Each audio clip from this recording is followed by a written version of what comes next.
विद्यार्थी मित्रांनो, आज आपण बुक कीपिंग अँड अकाउंटन्सी या विषयातील chapter number 2 accounts of not for profit concern यामधील प्रॅक्टिकल प्रॉब्लेम क्रमांक 9 पाहणार आहोत. यासाठी आपल्याला पेज नंबर 119 टेक्स्टबुक मधील पाहावा लागेल. ओके, पाहूया प्रॉब्लेम क्रमांक 9. सर्वप्रथम आपण प्रॉब्लेम काळजीपूर्वक वाचून घेऊया. ॲडिशनल इन्फॉर्मेशन्स काळजीपूर्वक वाचूया आणि त्यानंतर आवश्यक असणारे फॉर्मॅट्स आपण तयार करून घेऊया. Problem number 9.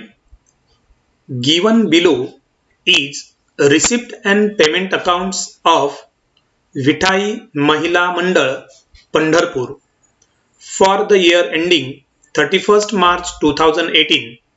Prepare an income and expenditure account for the year ended 31st March 2018 and balance it as on that date. विद्यार्थी मित्रांनो, या प्रॉब्लेम मध्ये आपल्याला विठाई महिला मंडळ यांचं रिसिप्ट अँड पेमेंट अकाउंट दिलेलं आहे. त्यावरून आपल्याला इन्कम अँड एक्सपेंडिचर अकाउंट आणि बॅलन्स शीट तयार करायचं आहे. ओके, पाहूया receipt and payment account. Receipt and payment account for the year ending 31st March 2018. Debit balances, receipts, to balance brought down, cash in hand 3000, cash at bank 20,000, total 23,000, to entrance fees 3,500, to subscription 19,000, to miscellaneous receipts 850. विद्यार्थी मित्रांनो, miscellaneous म्हणजे sundry किंवा किरकोळ स्वरूपातील प्राप्ती. Okay, payment साइडला पाहूया. विद्यार्थी मित्रांनो, पेमेंट साइडला पाहण्यापूर्वी आपल्याला टेक्स्टबुक मधील पेज नंबर 119 वरती पेमेंट साइडच्या काही आयटम्सच्या अमाउंटच्या प्रिंटिंग मिस्टेक्स आहेत, त्या सर्वप्रथम आपल्याला दुरुस्त करून घ्यायचे आहेत. ओके, आपण स्टेशनरी आयटम जर पाहिला तर टेक्स्टबुक मध्ये तुम्हाला 600 दिसतात, ते 6000 हवेत. बाय रिपेअर्स टू फर्निचर आहे 95 रुपीज फक्त दिसतात, ते 950 हवे. बाय रेंट 830 आहेत टेक्स्टबुक मध्ये, आपल्याला 8300 करायचे आहेत. बाय सॅलरीज आहेत 1500 अमाऊंट त्या ठिकाणी आहे, आपल्याला ती 15000 करायची आहे. आणि बाय मिसलिनियस एक्सपेन्सेस 45 रुपीज दिसतात, ते 450. ओके, म्हणजे या ठिकाणी हे 5 आयटम जे आहेत या ठिकाणी तुम्हाला अमाउंट्स करेक्शन करून घ्यायचे आहेत. जसे की स्टेशनरी 6000 हवी, repairs to furniture 950, rent 8300, salaries 15000, miscellaneous expenses 450, by balance carry down, cash in hand 1650, cash at bank 14000 out of 15650, total of receipt and payment 46350. Okay, यानंतर आपण ॲडिशनल इन्फॉर्मेशन किंवा ऍडजस्टमेंट्स पाहूया. ओके, क्रमांक 1. Capital fund on 1st April 2017 was ₹90,000. विद्यार्थी मित्रांनो, या फर्मचं 1st of April 2017 ना capital fund हे 90,000 आहे. Second adjustment, outstanding subscription ₹4000. Subscription हे इन्कम आहे. रिसिप्ट साइडला तुम्हाला सबस्क्रिप्शन दिसतील, त्यांना टिक मार्क करून घ्या. Third adjustment, entrance fees are to be capitalize. या ठिकाणी एंट्रन्स फीची देखील रक्कम तुम्हाला रिसिप्ट साइडला पाहायला मिळते, ती कॅपिटलाइज केलेली आहे. याचा अर्थ ती 100% कॅपिटलाइज केलेली आहे, कारण किती कॅपिटलाइज केली ती या ठिकाणी सांगितलेलं नाही. याचा अर्थ entire amount of entrance fees are to be capitalize. Okay, fourth adjustment, rent paid includes ₹800 paid for April 2018. विद्यार्थी मित्रांनो, पेमेंट साइडला आपल्याला या ठिकाणी रेंट अमाउंट पाहायला मिळते 8300. यापैकी 800 रुपीजचं रेंट हे एप्रिल 2018 करता पेड केले. विद्यार्थी मित्रांनो, करंट इयर हे 31st March 2018 ला संपतं आणि रेंटची जी अमाउंट 800 रुपीज पेड केली ती एप्रिल 2018 साठी पेड केली. याचा अर्थ हे प्रीपेड रेंट आहे किंवा रेंट पेड इन ऍडव्हान्स आहे. ओके, आपण रेंटला टिक मार्क करून घेतलेले आहे. Okay, fifth adjustment, they have following assets and liabilities on 1st April 2017. म्हणजे विठाई महिला मंडळ यांच्या 1 एप्रिल 2017 ला काही असेट्स आणि लायबिलिटीज जे आहेत त्याच्यामध्ये फर्निचर आहे 9000, बिल्डिंग आहे 70,000 अँड आउटस्टँडिंग एक्सपेन्सेस आहेत 12,000. ओके, यावरून आपण इन्कम अँड एक्सपेंडिचर अकाउंट तयार करू आणि बॅलन्स शीट तयार करू. ओके, पाहूया स्पेसिमन. प्रॉब्लेम नंबर 9 चं सोल्युशन पाहतोय आपण. ज्या फर्मचं आपण इन्कम अँड एक्सपेंडिचर अकाउंट तयार करणार आहोत आणि बॅलन्स शीट तयार करणार आहोत त्यांचं नाव आपण सुरुवातीलाच मेन्शन करू. In the books of Vithai Mahila Mandal Pandharpur. Income and expenditure account for the year ended 31 March 2018. Expenditure, income, balance शीटची लायबिलिटी साइड आहे आणि असेट साइड आहे. ओके, या ठिकाणी आपण स्पेसिमन तयार करून घेतलेला आहे. यानंतर आपण रिसिप्ट साइडचे जे आयटम्स आहेत ते ट्रान्सफर करून घेऊया. ओके, विद्यार्थी मित्रांनो, रिसिप्ट साइडला तुम्ही जर पाहिलं तर सर्वात सुरुवातीला तुम्हाला टू बॅलन्स ब्रॉट डाऊन दिसतो, ज्यामध्ये कॅश इन हँड आहे 3000 आणि कॅश ॲट बँक आहे 20,000. टोटल आहे 23,000. रिसिप्ट अँड पेमेंट अकाउंटच्या सुरुवातीचा जो बॅलन्स असतो, ज्याला आपण ओपनिंग बॅलन्स असतो, तो आपण बॅलन्स शीटच्या असेट साइडला घेणार नाही, कारण तो ओपनिंगचा बॅलन्स आहे. ओके, त्यानंतर आहे एंट्रन्स फी. विद्यार्थी मित्रांनो, एंट्रन्स फी हे तुमचं इन्कम आहे, परंतु या बाबतीत ऍडजस्टमेंट मध्ये आपल्याला सांगितलंय entrance fee are to be capitalize, म्हणजे एंट्रन्स फीची पूर्ण रक्कम आपल्याला कॅपिटलाइज करायची आहे. कॅपिटलाइज करणं म्हणजे काय करणं? कॅपिटल फंड मध्ये प्लस करणं. ओके, आपण एंट्रन्स फी इन्कम साइडला घेतली तरी चालेल किंवा डायरेक्टली ती कॅपिटल फंड मध्ये प्लस केली तरी चालेल. या अगोदरच्या म्हणजे प्रॉब्लेम नंबर 8 मध्ये देखील आपल्याला अशा प्रकारची ऍडजस्टमेंट होती. आपण एंट्रन्स फी इन्कमला घेऊया bye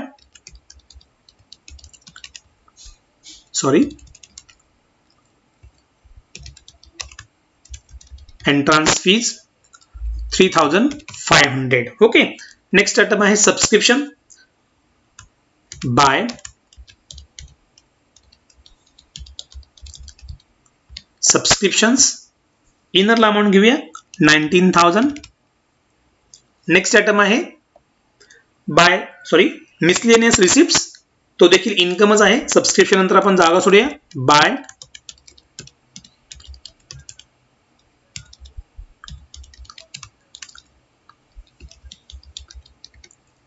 miscellaneous receipts 850. Okay, receipt साइडचे आयटम्स आपण ट्रान्सफर केले. यानंतर आपण पेमेंट साइडला जाऊया. मी अगोदरच यापूर्वी तुम्हाला सांगितले पेमेंट साइडचे काय आयटम्स आहेत ज्याच्या अमाउंट्स आपण करेक्शन्स करून घेतलेले आहेत. ओके, त्याप्रमाणे आपण त्या घेऊया. स्टेशनरी आहे, स्टेशनरी हा एक्सपेन्सेस आहे, एक्सपेंडिचर बाजूला घेऊया. टू स्टेशनरी, आउटरला अमाउंट येईल 6,000. ओके, नेक्स्ट आयटम आहे रिपेअर्स टू फर्निचर. रिपेअर्स हा देखील एक्सपेन्सेस आहे, लिहूया 2.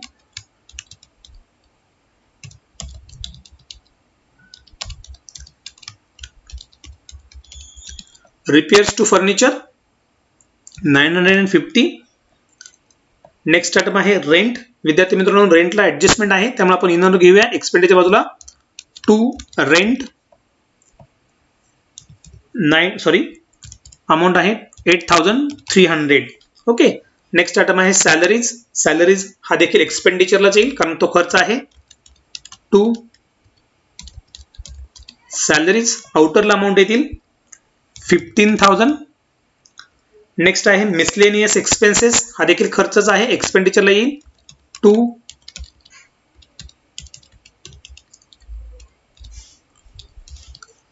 मिसलेनियस एक्सपेन्सेस,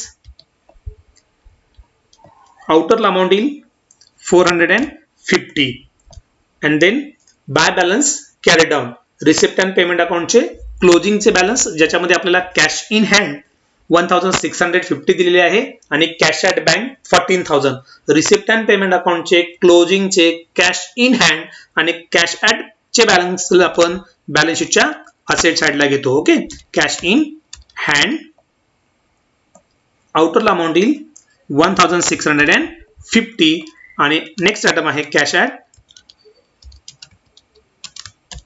बँक, आउटरला अमाउंट येईल 14,000. ओके, या ठिकाणी आपण रिसिप्ट अँड पेमेंट अकाउंटचे बॅलन्सेस ट्रान्सफर केले असतील. पाहूया ऍडजस्टमेंट्स. ऍडजस्टमेंट क्रमांक 1 मध्ये म्हटलेलं आहे capital fund on 1 April 2017 was ₹90,000. Okay विद्यार्थी मित्रांनो, कॅपिटल फंड कुठे येतं? बॅलन्स शीटच्या लायबिलिटी साइडला घेऊया. कॅपिटल फंड इनरला घेऊया 90,000. ओके पाहूया adjustment number second. Adjustment number second मध्ये म्हटलंय आउटस्टँडिंग सबस्क्रिप्शन. सबस्क्रिप्शन हे आपलं काय आहे? इन्कम आहे, उत्पन्न आहे, ते आउटस्टँडिंग आहे ₹4,000. ओके उत्पन्न आउटस्टँडिंग असेल तर काय करतो आपण? ऍड करतो. ओके सबस्क्रिप्शन इन्कम साइडला आपण घेतलंय त्यामध्ये ऍड करूया आउटस्टँडिंग सबस्क्रिप्शन ₹4,000. विद्यार्थी मित्रांनो, सबस्क्रिप्शनची अमाऊंट होती इनरला 19,000 प्लस आपण 4,000 करंट इयरचे आउटस्टँडिंग आहे ते प्लस करतोय. आउटरला येतील 23,000. आउटस्टँडिंग सबस्क्रिप्शन उत्पन्न मिळणं बाकी असणं याचा दुसरा इफेक्ट येतो बॅलन्स शीटच्या असेट साइडला. घेऊया असेट साइडला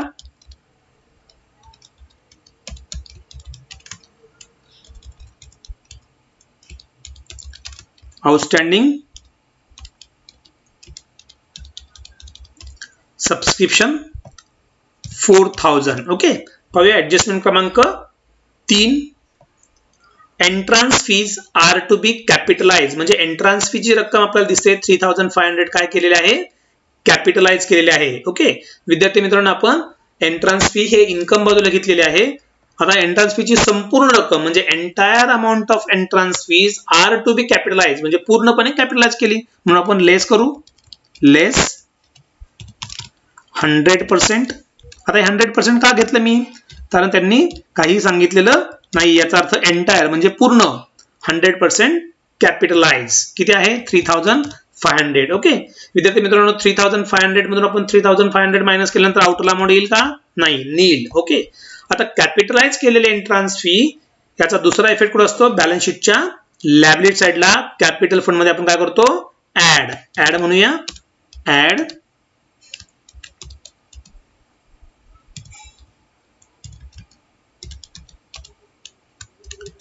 एंट्रान्स फीज 3,500. ओके विद्यार्थी मित्रांनो, एंट्रान्स फीची रक्कम तुम्ही इन्कम बाजूला या ठिकाणी न घेता डायरेक्टली कॅपिटल फंड मध्ये जरी ऍड केली असती तरी ती चालेल. ओके पाहूया ऍडजस्टमेंट नेक्स्ट.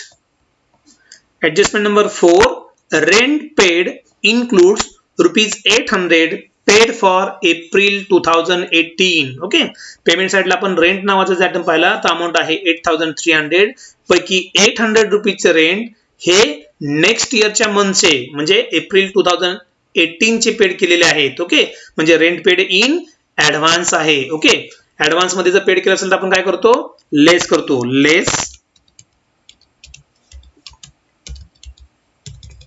प्रीपेड म्हणा किंवा पेड इन ऍडव्हान्स म्हणा. पेड इन ऍडव्हान्स किती रुपये असतील? ₹800. ओके विद्यार्थी मित्रांनो, रेंटची अमाऊंट होती 8,300 त्यामधून आपण प्रीपेड किंवा पेड इन ऍडव्हान्स होते 800 आपण मायनस करूया. आउटर येतील ₹7,500. ओके आता खर्च जर ऍडव्हान्स मध्ये पेड केला असेल, एक्सपेन्सेस पेड इन ऍडव्हान्स असतील तर याचा दुसरा इफेक्ट कुठे येईल? बॅलन्स शीटच्या असेट साइडला. ओके बॅलन्स शीटच्या असेट साइडला घेऊया. Rent paid in advance ₹800. Okay यानंतरचे ऍडजस्टमेंट आपण पाहूया. They have following assets and liabilities on 1 April 2017. म्हणजे विठाई महिला मंडळ यांच्या 1 एप्रिल 2017 ला काही असेट्स आहेत ज्यामध्ये फर्निचर आहे 9,000, बिल्डिंग आहे 70,000 आणि आउटस्टँडिंग एक्सपेन्सेस आहेत 12,000. ओके आपण असेट बाजूला मांडून घेऊया. असेट आहे फर्निचर, आउटरला अमाऊंट येईल 9,000. नेक्स्ट असेट आहे आपली बिल्डिंग, आउटरला अमाऊंट येईल 70,000 अँड आउटस्टँडिंग एक्सपेन्सेस. विद्यार्थी मित्रांनो, आउटस्टँडिंग एक्सपेन्सेस ही फर्मची काय आहे? लॅबिलिटी आहे. लॅबिलिटी आपण कुठे घेतो? साहजिकच बॅलन्स शीटच्या लॅबिलिटी साइडला. आउटस्टँडिंग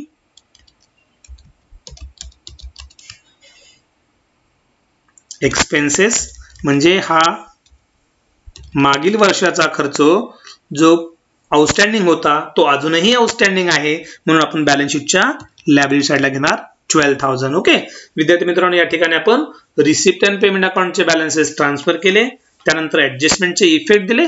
यानंतर आपण काय करूया? इन्कम अँड एक्सपेंडिचर अकाउंटच्या क्लोजिंग कडे जाऊया. विद्यार्थी मित्रांनो, आपण इन्कम आणि एक्सपेंडिचर या दोन्ही बाजूची सर्वप्रथम बेरीज करून घेऊया. Okay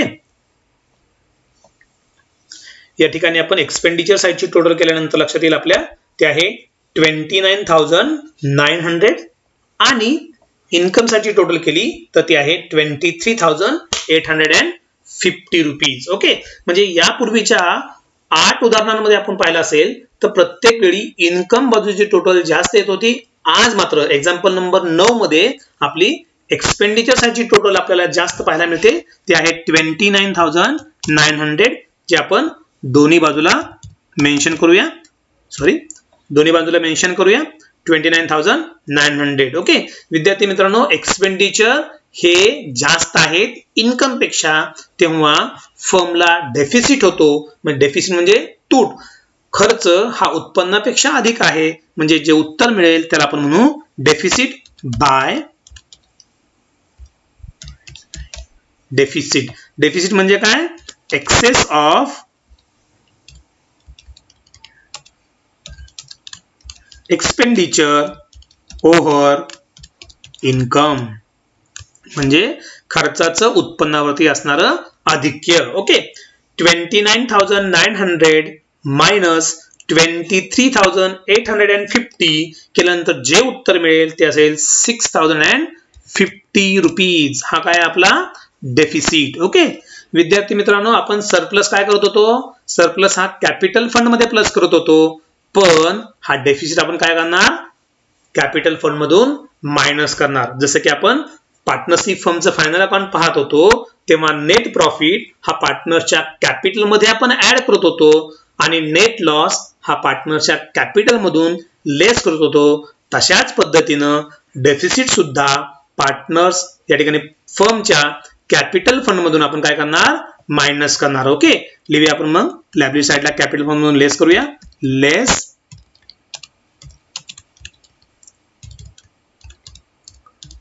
deficit. किती अमाऊंट आहे? 6,050. ओके या ठिकाणी आपण कॅपिटल फंडची अमाऊंट आपल्याकडे होती 90,000 प्लस एंट्रन्स फीज कॅपिटलाइज केल्या होत्या 3,500, यांची टोटल येईल 93,500. त्यामधून मायनस करूया 6,050 रुपीज डेफिसिटचे. मायनस केल्यानंतर तुमची अमाऊंट येईल 87,450 रुपीज. ओके म्हणजे या ठिकाणी आता आपण कॅपिटल फंडची अमाऊंट आपल्याला मिळाली 87,450. यानंतर आपण काय करूया? बॅलन्स शीटच्या लायबिलिटी साइडची आणि असेट साइडची टोटल करून घेऊया. ओके